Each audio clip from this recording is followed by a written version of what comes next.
सोचिए एक युवा दिन रात करके प्रतियोगी परीक्षाओं की तैयारी करता है। वो परीक्षा पास भी कर लेता है, कट ऑफ से ज़्यादा नंबर भी ले आता है, लेकिन जब नौकरी मिलने की बारी आती है तो सरकार कहती है कि आपकी सीट होल्ड पर रख दी गई है। सालों साल नौकरी का इंतजार करते करते वो युवा नौजवान ओवर एज हो जाता है, उसकी उम्र निकल जाती है। ऐसे में उस युवा और उसके परिवार पर क्या गुजरेगी। मध्य प्रदेश की राजधानी भोपाल की सड़कों से बिल्कुल ऐसा ही आक्रोशित मंजर देखने को मिला, जहां ओबीसी महासभा के बैनर तले हजारों की संख्या में लोग 27% आरक्षण लागू करने और 13% पदों को होल्ड फ्री करने की मांग को लेकर विधानसभा का घेराव करने निकल पड़े। इस आंदोलन के दौरान सड़क पर भारी घमासान मच गया। पुलिस ने बैरिकेड्स लगा दिए और जो प्रदर्शनकारी नहीं रुके तो उन पर वाटर कैनन की बौछारें छोड़ दी गई। आज के इस वीडियो में ये पूरा मामला आपको जल्दी से बता देते हैं। आपको बताते हैं कि वो नेता, वो पदाधिकारी, उन्होंने क्या बयान दिए जिन्होंने सरकार के खिलाफ मोर्चा खोला है, और समझेंगे कि ये पूरा विवाद आखिर है क्या। दोस्तों, ओबीसी महासभा के आह्वान पर बड़ी संख्या में समाज के जो लोग हैं और युवा नौजवान हैं वो भोपाल की सड़कों पर उतरे। इनका इरादा मध्य प्रदेश विधानसभा का घेराव करना था। प्रदर्शनकारी हाथ में तख्तियां लेकर नारेबाजी करते हुए आगे बढ़ रही थी। जैसे ही विशाल हुजूम भोपाल के रंगमहल चौराहे पर पहुंचा, वहां पहले से मुस्तैद पुलिस बल ने भारी भरकम बैरिकेड्स लगाकर उन्हें रोक लिया, लेकिन युवाओं का गुस्सा इतना ज्यादा था कि आंदोलनकारी वही सड़क पर धरने पर बैठ गए। आप स्क्रीन पर ये वीडियोस देख सकते हैं। देखते ही देखते कुछ प्रदर्शनकारी लगे हुए बैरिकेड्स के ऊपर चढ़ने लगे। माहौल को बिगड़ता देख पुलिस ने भीड़ को खदेड़ने के लिए वाटर कैनन चला दी और पानी की तेज बौछारें हैं वो छोड़ी गई। इससे पूरे इलाके में अफरा तफरी मच गई। इसके बाद पुलिस ने घेराव करने जा रहे लोगों को हिरासत में लेकर बसों में बिठाना शुरू कर दिया। समझना यहाँ पर ये जरूरी है कि आखिर इन युवाओं और ओबीसी महासभा की मांगे क्या है और ये पूरा विवाद क्यों खड़ा हुआ। प्रदर्शनकारियों का कहना है कि मध्य प्रदेश में जो भी प्रतियोगी परीक्षाएं आयोजित की जाती हैं वो 27% ओबीसी आरक्षण के आधार पर होती है। यहाँ तक कि जो मेरिट लिस्ट तैयार होती है वो भी इसी 27% के आधार पर बनती है। लेकिन असली पेच फंसता है नियुक्ति के समय। अभ्यर्थियों का आरोप है कि परीक्षा और मेरिट 27% पर होने के बावजूद जो नियुक्तियां हैं केवल 14% आरक्षण के आधार पर ही दी जा रही है, जबकि बाकी बचे 13% पदों को होल्ड पर रख दिया जाता है। ओबीसी महासभा के पदाधिकारी जैसे कि जीतू लोधी, विश्वजीत रतौनिया और एडवोकेट धर्मेंद्र कुशवाहा जहां पर मौजूद थे, उन्होंने बताया कि इस व्यवस्था से ओबीसी वर्ग के अभ्यर्थियों को सीधा नुकसान हो रहा है। युवा मेहनत करने के बाद भी सिर्फ इंतजार में ओवरएज हो रही हैं। ये संघर्ष काफी पुराना है। आपको बताते चलते हैं, इस दौरान वो कई बार लगातार प्रदर्शन कर चुके हैं, सैकड़ों सभाएं और धरने दे चुके हैं, लेकिन आरोप है कि अब तक ठोस निर्णय नहीं हुआ।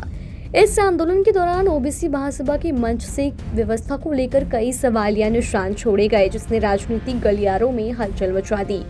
कोर कमेटी के सदस्य हैं महेंद्र सिंह लोधी। इनका साफ कहना है कि 13% का जो ये होल्ड है ओबीसी वर्ग के युवाओं के लिए बहुत बड़ा खतरा है। जो बच्चा जनरल कैटेगरी से भी ज्यादा नंबर ला रहा है उसकी भी नियुक्ति नहीं हो पा रही है। ये आंदोलन वो जब तक जारी रखेंगे जब तक कि उन्हें न्याय नहीं मिल पाता। वहीं प्रदेश प्रभारी जीतू लोधी ने अपनी ही बिरादरी के जनप्रतिनिधियों पर बड़ा हमला बोलते हुए उन्होंने कहा है कि भले ही विधानसभा में ओबीसी वर्ग का अच्छा प्रतिनिधित्व है, लेकिन ओबीसी के सभी विधायक आरएसएस के डर से अपने वर्ग के लिए काम नहीं करते। उन्होंने ऐसा आरोप लगाया और साथ ही उन्होंने कहा कि इसी वजह से आज समाज को सड़क पर आना पड़ा। लोगों का गुस्सा आपको बता दें फूटता नजर आ रहा है, जहां राष्ट्रीय महासचिव लोकेंद्र गुर्जर ने कहा है कि हमारे सीएम जो है वो ओबीसी है, लेकिन जब बच्चे हमारे परीक्षाएं करके बैठे हैं और फिर भी उनका जो है ये मुद्दा वो सुना नहीं जा रहा। इस पूरे प्रदर्शन के बीच राजनीतिक बयानबाजी चरम पर पहुंच गई, जहां नेता प्रतिपक्ष उमंग सिंगर ने सरकार को आड़े हाथों लेते हुए कहा कि सरकार जातियों को आपस में लड़ाना चाहती है, जबकि सरकार को ओबीसी वर्ग को पूरा 27% आरक्षण देना चाहिए। इस आंदोलन में आपको बता दें, समर्थन देने पहुंचे समाजवादी पार्टी के प्रदेश अध्यक्ष मनोज यादव ने भी मुख्यमंत्री मोहन यादव पर निशाना साधा।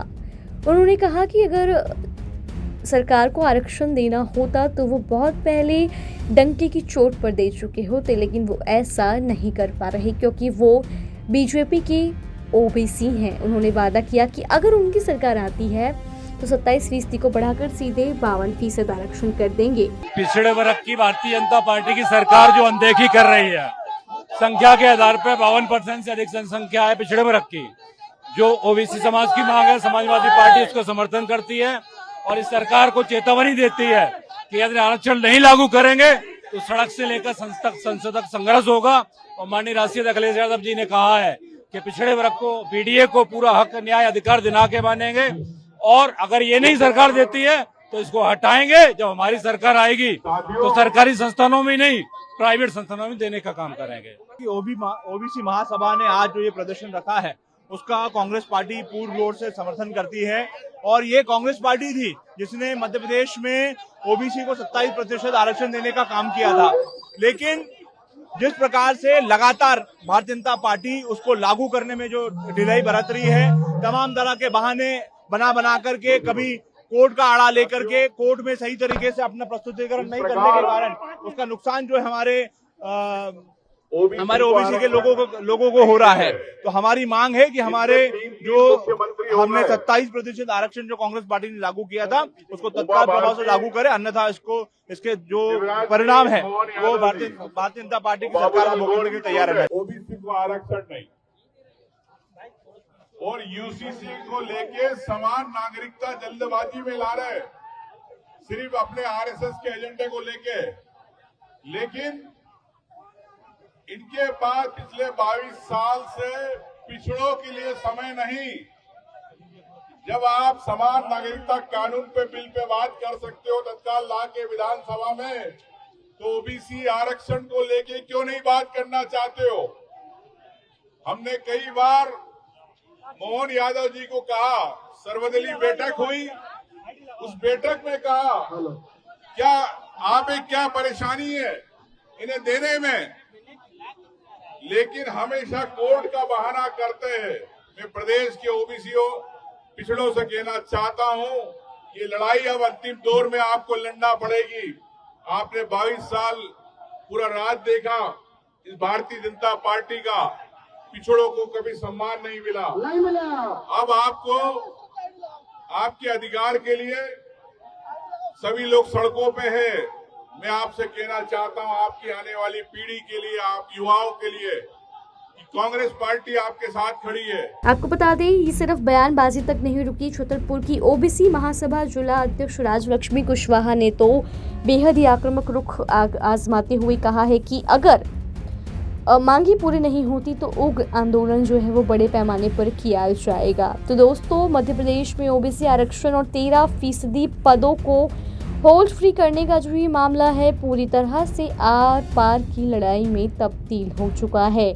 एक तरफ हजारों युवा है जो भविष्य और नौकरी के लिए सवाल उठा रहे हैं, तो दूसरी तरफ इस पर भारी सियासत तेज है। अब क्या सरकार इस मामले पर आने वाले दिनों में क्या कदम उठाती है, ये देखने वाली बात होगी। इस पूरे आंदोलन, वाटर कैनन की कार्रवाई और नेताओं के तीखे बयानों पर आपकी क्या राय है, कुछ कहना है तो कमेंट बॉक्स में जरूर बताएं।